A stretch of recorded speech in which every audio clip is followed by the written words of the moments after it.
It's been quite a cool day here in Norfolk. It's Wednesday the 30th of August. So actually more like autumn, isn't it, Mrs. W? It has been. Certainly this afternoon, yes. Yeah, we started off nice and sunny this morning, but yeah, it's been more autumnal in the afternoon. We've had a few showers. It's quite cool at the moment, isn't it? Yeah, And we are forecast to sort of be in single figures this evening, around about 8 degrees. There was some thunder about and lightning a little while ago, although it didn't come right over top of us. You could hear it in the distance and see it in the distance, couldn't you? It most certainly was. But you know, I've said on many occasions that we used to cold compost, and of course the ambient temperature can affect how that behaves. Whether you've got a roof to keep the rain out and everything else, you know, can really affect just how you can make compost. But this, which Mrs. W made for me, which we use as a hot composter, really does work. Now, I topped this up about 2 days ago. And actually, Mrs. W, if you just come and look here, hopefully you can see the steam rising off it. The steam, yeah. Is actually at about 75 degrees. Well, it's going to steam up the lens if I'm not too careful. I'm just going to push that down because I'm trying to step up so people can see because I'm so short. Because I've actually got more material to put in here. Gosh, that's really warm. It is. It's like a full facial, isn't it? That's lovely. Oh, that's really nice. Perhaps we could heat our home via the hot composter. Wouldn't that be rather good, actually? Wouldn't it? Wouldn't it? Let me just put my glasses on. Actually, I'm wrong. It's actually 68 degrees. It's not 75. So this thermometer will go up to 80. But yeah, really is heating up quite nicely. And this time of year, and as we go into autumn, really is a great time to be making as much compost as you can, because you know that you're going to have lots of green material, also lots of brown material, because things like the sweet corn, which is down there, which you sort of harvest our first sweet corn the other day, the actual stems will count as brown, and the leaves, they'll count as green. So there is just so much material that you actually can be using as you do your harvest and get into your compost bin, regardless whether you hot compost or cold compost. But use that material, get it going over winter, and as you get into next year, you'll have some nice compost that you can actually use and start the year off with a nice lot of compost.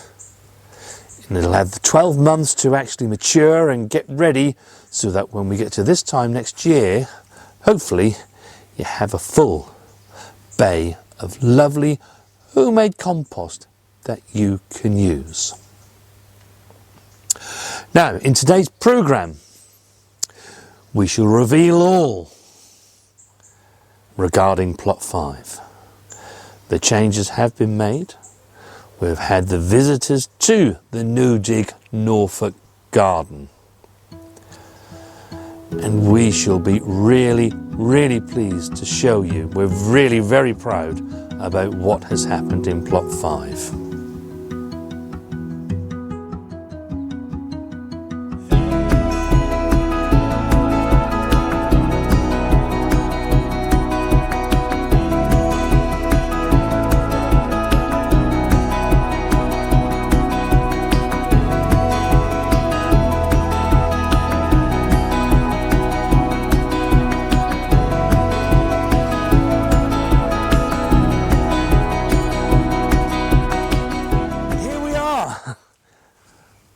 We have a polytunnel. Yay! So excited. Now, myself and Mrs. W have been thinking for quite some time, ever since we started our trial last year in the greenhouse about growing things so that we get earlier harvests in the winter. And we thought, yep, we really want to get a structure up where we can do that, which won't interfere with the things that we want to grow in the greenhouse. And of course, the greenhouse and the polytunnel are two very different structures to grow under. Now, about a month before the tunnel was due to arrive here, we started to prep what was plot 5. And we've done some weeding, removed any weeds that were actually about, and roughly levelled the area. And then what we did was to actually roughly mark out the footprint of the tunnel, so you can sort of roughly see what the beds are going to be like. And it was a case of getting the compost on, and I decided to do this before the tunnel was erected, so that the tunnel sat on the same height, so that every year when I put some compost on, it doesn't compromise the height that we have to grow in the tunnel. Now, I've had to buy some compost in, simply because a lot was needed to do the bits and pieces that we needed to do for this tunnel. But that is only a one-off cost. And then each year onwards, it'll just be an annual dressing of compost of about 1 to 2 inches on top. You probably noticed we've also decided not to have any defining edges. We just put the compost down to the height we wanted it at, and then we've gone for wood chip for the pathways. Now, you may be wondering why this centre bed stops here. This is because this is going to be a bit of a service area. The plan is that the potting table will go here. So there's quite a lot that needs to go on in this area. And also anybody that comes to visit us. There's enough room for 2 or 3 people to be standing about while we're in here talking and doing the things that we want to do.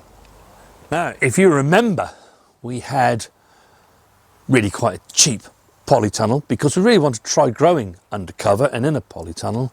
But of course, when we got the storms and the winds came over, this was completely destroyed. If you go back and look at some of our earlier videos from the year before, you'll be able to see where this was all absolutely destroyed and and the hoops had all gone.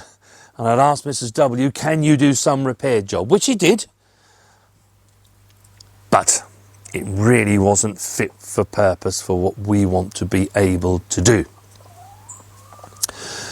Now, Mrs. W really is the recycler of Norfolk. She doesn't like to get rid of anything. I have piles of things about everywhere. And actually on this occasion, I don't disagree with her. We wanted to be able to reuse this.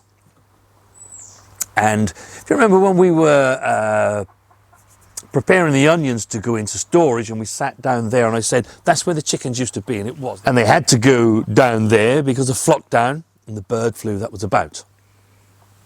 But now we've repurposed this. And they have some shelter to be in. But also they have a bit of a mini run out here. There's only 3 bantams, there's only huge amounts of room. But what we do is later on in the evenings, we let them out here so they can have a scratch around, and they naturally find their way back in there and into their coop. In fact, you can probably see Luna, she's up on the... on the netting. Hello! Loopy Luna, she is. Loopy Luna. And you can probably see that Mrs. W's got some tomatoes in there. We put those in there earlier this year. But we didn't actually know until probably May this year. I emailed a few people to say that, we want to be able to put a polytunnel up. We're looking to buy one. And, can you give us quotes and can you help us out? And one of the things that I want to get out there straight away to all you guys, this hasn't been given to us free. We've paid for this. We don't earn any money from doing this. I did lots of research and emailed probably 3 or 4 people that we thought might be able to give us a really good polytunnel. When we looked into it, we came to the conclusion that this would be the best polytunnel for us. Regardless whether you grow your veg in a garden like we do, or if you're on an allotment. You can see by the t-shirt that they've given us is Haygroove Tunnels. And there are many reasons why we have decided to go with Haygroove.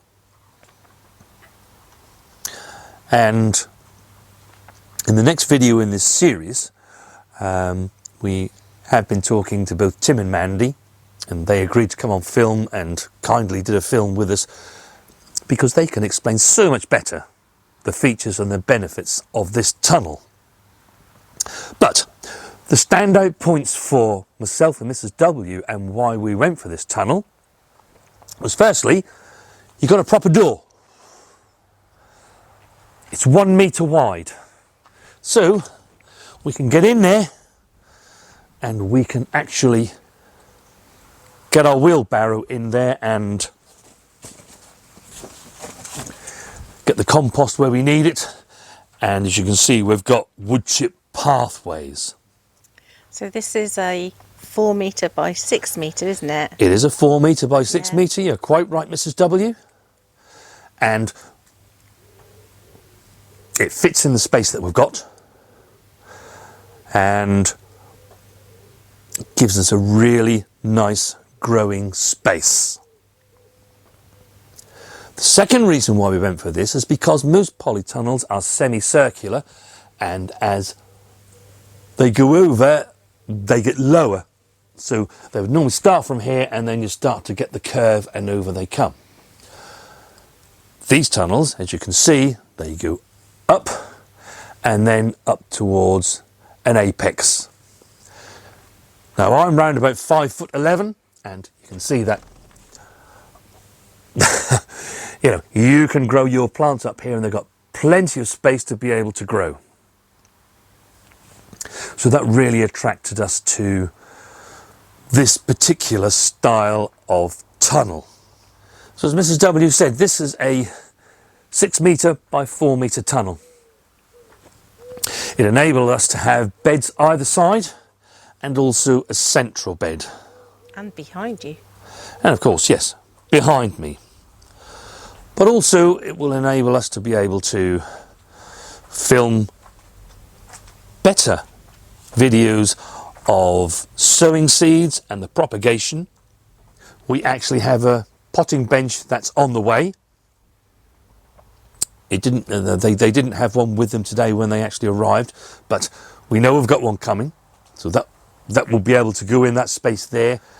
And also we'll have room for the compost table so that we can film things really, really well, and you'll be able to see much more clearly what we're doing.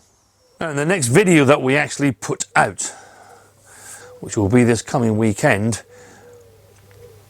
Tim and Mandy will be able to explain exactly the features and benefits of these tunnels. I just want to talk to you briefly about today how happy we are that it's here, and a couple of the things that really attracted us to actually going for this tunnel.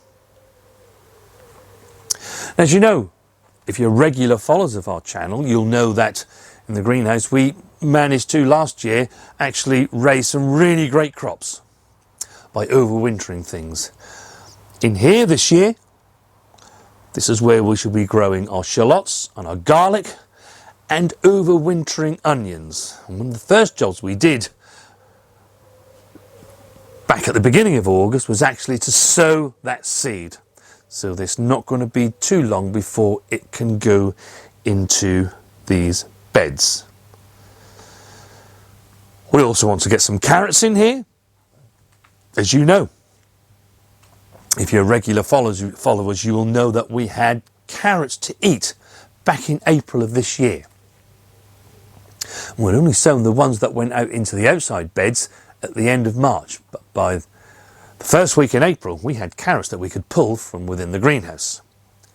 We've also sown some pak choy so they can go in here. We can grow some lettuce that will blip along over the autumn winter months, and we can pick the odd leaves as we go along. So we have many plans for this particular polytunnel, and if you want to be a part of that and follow our journey, because it's not just about what we grow outside, it's also what we can grow under cover. Remember that polytunnels can extend your season by 3 to 4 weeks either side of the year. And if you want to see how we get on, then please do hit that subscribe button and subscribe to our channel. Now, over the next 6 months or so, there's certainly things that we shall be experimenting with. We're not experienced polytunnel growers, or garden tunnels, as Tim and Mandy call them, don't they? Yeah. So we need to just push the boundaries and see just how far we can go with things. Some of the things that we might put in here over the next couple of 3 weeks, you may be thinking, I don't know that that's right. And you could be right. But I need to satisfy my own curiosity first, just to see what we can do in these structures. We'll be doing things in the future like comparing growth of things like tomatoes and cucumbers in here as opposed to the greenhouse. Do they grow any better? There could be reasons why they grow better in this tunnel than in the greenhouse. But Tim will tell you more about that in our next video. So, we just want to introduce you to this structure that's now here in plot 5. We're really pleased, and we'll be able to bring you so many more videos from here, how we're growing things and the sort of crops that we get. So we now have polytunnel, greenhouse, outdoor beds and raised beds. So there'll be lots of content that will be coming your way over the next few years. Now, do have a good rest of your gardening week, and we shall see you on the next video.